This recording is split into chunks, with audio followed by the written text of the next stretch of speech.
Barbell hip thrusters, a great exercise for working and developing the glutes. But before you even think about adding weight to this bar, let's get a few ground rules set. It's important that you choose a bench that's sturdy and solid. Don't pick a bench that's liable to tip over. You're going to hurt yourself and you're going to embarrass yourself.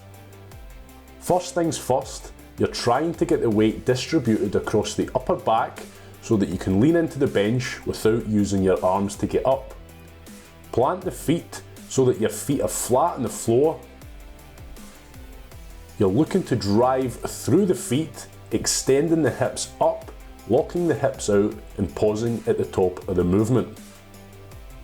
With the feet, imagine that there's sheets of paper under each foot and you're trying to slide that piece of paper across the ground as you drive the feet into the ground.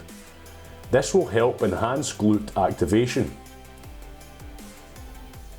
With the hips, as you come up, try to rotate the hips through the movement, and this will help further glute activation.